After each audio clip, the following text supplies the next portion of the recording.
안녕하세요. 9월 3일 화요일 날마다 죽게로 큐티 가이드 시작하겠습니다.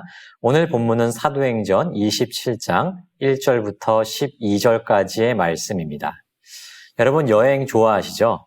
잠시 일상의 분주함을 뒤로하고 가보지 못했던 지역을 여행하는 것은 우리의 마음에 새로운 활력소를 주기도 하고요. 또 지금껏 경험해보지 못했던 새로운 성찰을 주기도 하는 것 같습니다. 하지만 낯선 곳을 가는 것이기도 하니까요. 생소하기도 하고 때로는 그곳에서 어떻게 좀 잘 보낼 수 있을지 또 염려가 되기도 하는 것 같습니다. 그럴 때 그 지역을 잘 아는 가이드가 옆에 있으면 얼마나 의지가 되고 또 도움이 될까요? 여러분 가이드 혹은 길잡이의 1등 조건이 있다면 그것은 무엇일까요? 아마도 그 지역에서 오래 살아서 그것을 정말 손금 보듯이 잘 아는 사람이어야 될 것입니다. 자기도 모르는 곳을 다른 사람에게 소개하고 안내하는 것은 어불성설일 거예요. 근데 여러분, 이는 우리 인생의 길을 걷는 것에도 마찬가지의 원리가 적용됩니다. 오늘은 우리 인생 최고의 길잡이에 대한 이야기를 나눠보려고 합니다. 관찰 질문 1번입니다. 바울의 호송을 담당했던 사람은 누구이며 그는 바울을 어떻게 대했습니까? 오늘 본문인 사도행전 27장은 바울이 로마로 호송되는 여정에서 일어난 사건들을 기록하고 있습니다. 로마 시민권자였던 바울은 로마 황제에게 상소를 했고요. 이로 인해서 곧 로마로 호송이 되게 되었어요. 그때 바울의 호송을 담당했던 사람이 누구였습니까? 바로 아구스도대의 백부장이었던 율리오였어요. 그는 로마 군대의 장교였고요. 또한 바울을 비롯한 여러 다른 죄수들을 로마로 호송하는 책임을 맡은 사람이었습니다. 3절을 보시면 그는 바울을 아주 선대했던 것을 볼 수가 있어요. 아주 따뜻하게 대했습니다. 시돈이라는 도시에 배가 정박했을 때 좀 자유시간도 줬던 것 같습니다. 그래서 친구들을 만나고 그들의 대접과 보살핌을 받을 기회와 시간도 넉넉하게 주었던 것을 볼 수 있습니다. 그만큼 율리오는 바울을 그냥 평범한 죄수가 아니라 존경받을 만한 그러한 사람으로 존중했다는 것이죠. 그가 왜 바울을 이렇게 존중했을까요? 정확하게 알 수는 없지만 아마도 바울과 함께하면서 그가 풍겼던 인품과 또한 사도적인 권위를 통해서 아마 율리오에게 긍정적인 인상을 남겼던 것이 아닐까 생각을 해보게 되는 것입니다. 관찰 질문 2번입니다. 바울 일행이 항해 중에 겪게 된 어려움은 무엇입니까? 그들이 도착한 곳은 어디입니까? 순조로울 것 같았던 이 항해는요, 곧 큰 위기를 만나게 됩니다. 강한 맞바람을 만나게 되었고요. 이로 인해서 그들의 항해가 매우 느리게 진행될 수밖에 없었습니다. 그러나 간신히 그레데 해안 근처에 다다를 수가 있었고 그곳을 바람막이 삼아서 미항이라는 곳에 닿을 수 있게 되었어요.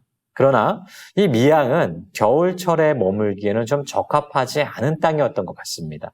그래서 이 항해하던 사람들은 이곳에서 더 이상 머물지 않고 다른 항구들을 찾아 나설 계획을 세우게 되죠. 관찰 질문 3번입니다. 바울이 권면한 것은 무엇이며 백부장은 누구의 말을 따릅니까? 그들은 미항을 떠나서 다시 항해하기를 원했지만 9절을 보시면 그 당시에는 항해하기에 매우 위험한 시기였습니다. 그래서 바울은 그들에게 이곳 미항에서 겨울을 나자라고 권면을 하게 되죠. 바울은 이 항해가 매우 위험할 것이고 결국 재난을 만나서 재산뿐만 아니라 생명에도 큰 위협을 당하게 될 것이라고 경고했어요. 그러자 백부장은 누구의 말을 따르게 됩니까? 그는 바울의 말을 듣지 않았습니다. 선장과 선주의 의견을 따라서 다시 항해를 진행하기로 결정했죠. 그렇다면 백부장은 왜 바울의 경고를 듣지 않고 선장과 선주의 말을 따른 것일까요? 아마도 선장과 선주가 가지고 있었던 전문적인 지식 때문이었을 것입니다. 선장과 선주는 항해 전문가였어요. 그에 반해서 바울은 항해에 대한 전문적인 지식이 없었을 뿐만 아니라 또한 죄수의 신분이었죠. 그렇기 때문에 백부장은 자연스럽게 선장의 경험과 지식을 더 믿고 따르게 된 것입니다.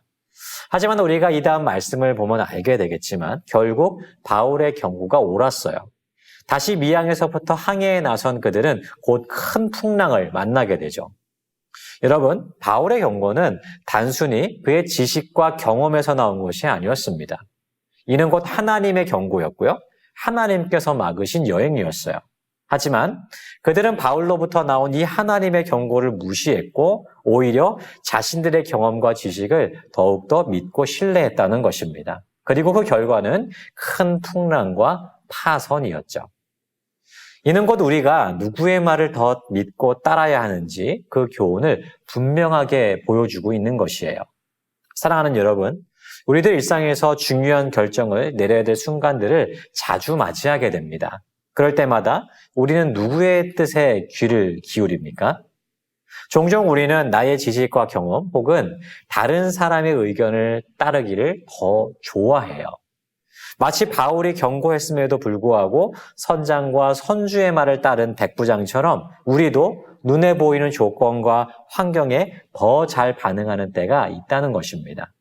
하지만 여러분, 이미 우리가 인생 속에서 경험해서 알고 있는 것처럼 또한 말씀이 분명하게 선언하고 있는 것처럼 우리 인생의 길잡이는 결코 사람이 될 수가 없습니다. 우리의 본능은 사람을 따르고 사람의 판단을 더욱 신뢰하고자 하지만 우리 인생의 길잡이는 오직 하나님 한 분밖에 없는 줄 믿습니다. 사람의 뜻을 따르면 그 인생은 곧 파선하게 될 수밖에 없어요. 하지만 참된 인생의 길잡이이신 하나님을 따르게 된다면 우리는 때로 선택하게 될 그 미지의 길 속에서도 가장 안전한 인도를 받게 될 줄 믿습니다.